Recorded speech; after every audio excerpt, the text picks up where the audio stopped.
enseñanza secreta que jamás podrá ser entendida por la lógica y la razón, solo por la intuición y el corazón, proviene del suceso más extraordinario, que inconscientemente siempre estás buscando conseguir, a lo largo de todas tus vidas. Iluminarte. Lo entiendas o no, lo creas o no, la iluminación es lo que tanto buscas inconscientemente. Volverte un conocedor de la verdad, es el motivo por el cual estás aquí. Pero, ¿por qué? Porque la verdad es lo único que te hará libre. Auténticamente libre. Y no solo por un momento, o por unos pequeños momentos, sino por toda la eternidad. Para iluminarte, para volverte un conocedor de la verdad, primero tienes que saber que la verdad es una. No puede ser de otra manera, porque la existencia es un universo, no es un multiverso. Es uno. Es un aglutinamiento, es una unión, es un cosmos. Aquello que aglutina al universo es lo que llamamos verdad, o Tao, o Dios. El Tao no es una persona. Tampoco es Dios una persona, sino la unión que lo recorre todo, como un hilo a través de una guirnalda. El universo no es un montón de cosas separadas, y una especie de hilo lo mantiene unido. No se está deshaciendo. A eso que lo mantiene unido, es lo que llamamos Dios, Tao. No obstante, el ser humano puede enfocar esta verdad de dos maneras. Estas dos maneras deben ser comprendidas. La verdad es una, pero los caminos son dos. El primer camino es vía afirmativa, el camino positivo, el camino de los que dicen sí, el camino del devoto. Jesús, Mahoma y Krishna han seguido el camino de la afirmación. El camino de la afirmación parece ser un camino de esfuerzo, de mucho esfuerzo. Uno está tratando de llegar a Dios, tiene que hacer todo el esfuerzo posible, tiene que hacer lo máximo, tiene que jugárselo todo. En los tiempos modernos, Gurdjieff y Ramakrishna siguieron el camino de la afirmación, la vía afirmativa. El otro camino es la vía negativa, a través de la negación, a través del no. Lao Tse, el Buda, y el místico hindú, M.G. Arjuna, siguieron el camino de la negación. En los tiempos modernos, Ramana Maharshi y Krishnamurti han seguido el camino del no. Estos dos caminos se tienen que entender tan claramente como sea posible, porque es mucho lo que de ello depende. Tú tendrás que elegir tarde o temprano. Los dos se mueven en dimensiones diferentes. Llegan al mismo fin, pero se mueven en dimensiones diferentes. El camino positivo es un enfoque positivo respecto a Dios, un llegar a Dios, una búsqueda, una indagación. El camino negativo es un esperar a Dios, no una búsqueda. El camino negativo consiste en mantener la puerta abierta, no en ir a buscar, no en indagar, solo en ser receptivo, como un útero. El primero es Yang, el segundo es Yin. El primero es un camino de tendencia masculina. El segundo es un camino de tendencia femenina. En el segundo uno tiene que abandonarse simplemente. No hay voluntad, sino entrega. Solo se tiene que permitir que Dios sea. No llegues a Él. Deja que Él llegue a ti. Permanece simplemente en silencio, vacío. Deja un espacio, de tal forma que si viene tú estés dispuesto. Tú te mantienes dispuesto. En el camino de la voluntad tendrás mucho que hacer. En el camino de la entrega no tienes nada que hacer, exactamente nada que hacer. Estos caminos se pueden nombrar también de forma diferente.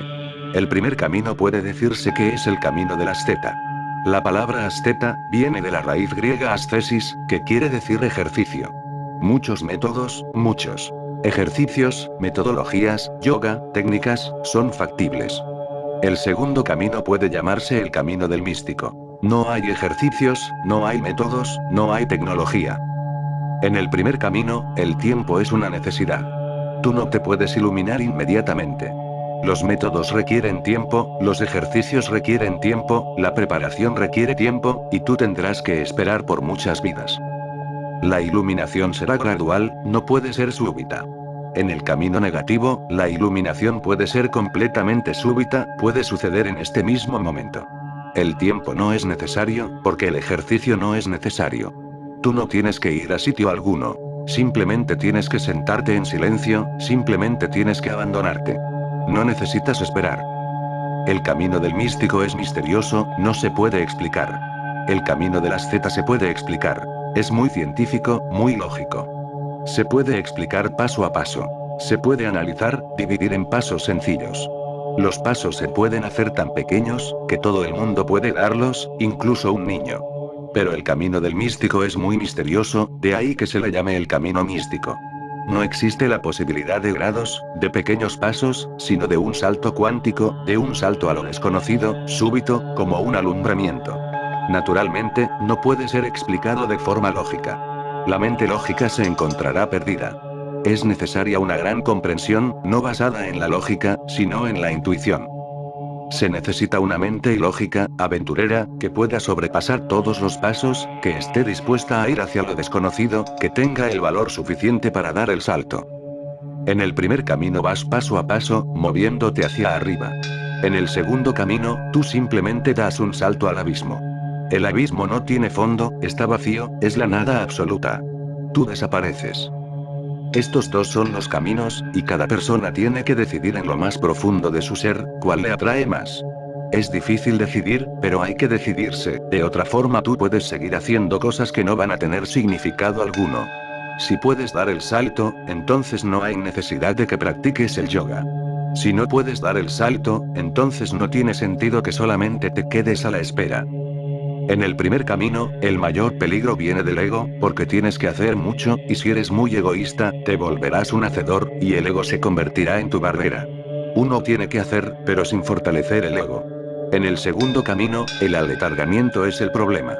No tienes que hacer nada. Uno se puede aletargar, uno se puede volver apagado, o muerto. Ese es el peligro, muy natural. Te sientas en silencio, no haces nada, poco a poco caes en una pesadez, en una especie de falta de inteligencia. Pierdes agudeza, pierdes vitalidad, te vuelves idiota. Esto es posible. Uno tiene que estar muy consciente de ello. En el primer camino uno tiene que observar, para que el ego no surja. En el segundo camino uno tiene que observar, para no acostumbrarse al aletargamiento. Si se evitan estas dos trampas, entonces tú puedes llegar por ambos caminos, el afirmativo, y el negativo. Hay gente que ha llegado a través de los dos, así que no es un asunto de llegar, sino de cuál va a ser más fácil, más adecuado a tu naturaleza interior. Elige ese. Hay que entender algunas cosas sobre el camino de la nada, porque Lao Tse sigue ese camino, el camino de la vía negativa, el camino del místico. En el camino místico tienes que estar solo. Es una inactividad profunda, tan profunda que la misma idea de acción se tiene que dejar, renunciando a ella. No hay deseos, no hay acción. Uno simplemente tiene que ser. La soledad se tiene que experimentar, la reclusión se tiene que experimentar. En el camino de la afirmación, Dios está siempre contigo, tú no estás solo. Siempre puedes hablar con Dios, siempre puedes orarle, siempre puedes esperar que Él esté contigo. Él está alrededor, te sostiene la mano. Él está mucho en el camino de la afirmación. Su mano está casi en tus manos. No es solo imaginación, recuérdalo, no es una alucinación. Es así. Cuando has hecho todo lo que puedes hacer, súbitamente Él se vuelve accesible. Tú no puedes hacer más, no te has contenido, has hecho todo lo que puedes hacer, te has dado completamente al trabajo, has llegado a lo óptimo. A partir de ahí, Dios se hace cargo, pero tienes que hacer lo óptimo. Menos que eso no ayuda. Tienes que hervir a 100 grados. Entonces, súbitamente, hay evaporación. En el camino de las teta, Dios está siempre contigo. Nunca estás solo, siempre puedes rezar. Pero en el camino negativo rezar no es posible, no está permitido rezar. La oración es un obstáculo. Recuerda esto también. Una cosa puede servir de ayuda en un camino, y convertirse en un obstáculo en el otro camino. Rezar es un obstáculo. Si le preguntas al seguidor del camino negativo, él te dirá, orar implica que aún no eres capaz de estar solo. Aún estás dependiendo del otro. Tú puedes haber dejado tu dependencia de la esposa, del marido, de los hijos, de los amigos, de la sociedad, pero ahora has proyectado un Dios, y necesitas su compañía. No puedes estar solo. Orar implica que tú todavía tienes miedo de estar solo, así que creas un puente con el otro. Buscas al otro. Orar implica simplemente que si estás solo, no estás solitario, sino aislado. Extrañas al otro. En el camino de lo negativo, la soledad es simplemente el mayor esplendor que existe. Si le preguntas al místico, él dirá que estar aislado es solo una fase. Estar en soledad es una condición fundamental. Estar aislado, o acompañado, es accidental. Estar solo es esencial. Estar aislado implica una evolución, o continuidad de la experiencia, mientras que estar en soledad implica un cambio radical, total, de 180 grados, una mutación, una metanoia. Estar aislado es una forma de retornar a los otros. Siempre que te sientes aislado, estás buscando al otro de una u otra manera. Estar aislado es una forma de retornar a los otros. Estar solo es un camino de retorno a uno mismo. Esto se tiene que recordar. Por eso, en el camino negativo, la meditación tiene más importancia que la oración. La meditación es una ayuda. La oración es un obstáculo. En el camino de la afirmación, la oración es una ayuda, no se habla en absoluto de la meditación. Por eso, en el cristianismo, en el islamismo, en el judaísmo, en el hinduismo, la meditación no se ha desarrollado. La meditación ha sido profundamente desarrollada por los budistas y los taoístas. Es una clave secreta. Tú puedes dividir todas las religiones en dos: hinduismo, islamismo, judaísmo, cristianismo. Todas ellas están en la vía afirmativa. El budismo y el taoísmo son básicamente negativos, están en la vía negativa. El hinduismo y el islamismo han florecido al máximo en el sufismo. Los hindúes y los musulmanes se han encontrado, y ha surgido una hermosa flor del encuentro, un injerto: el sufismo. Es superior a cualquier expresión del hinduismo, y es superior a cualquier expresión del islamismo. Es superior a ambos, ha trascendido a los dos padres. El hijo es más hermoso que el padre y la madre. Tiene que serlo, porque tanto el padre como la madre se han disuelto en él. Por tanto, el sufismo es la cumbre de lo afirmativo. También el budismo y el taoísmo se han encontrado, y dado nacimiento al zen, lo óptimo en el camino de la meditación. De nuevo, más hermoso que el budismo y el taoísmo, mejor que sus dos padres, de nuevo un injerto. En el encuentro del islamismo y el hinduismo, se produjo en India. El islamismo vino a la India, se encontró con el hinduismo, y nació un hermoso niño. El encuentro entre el taoísmo y el budismo, se produjo en China.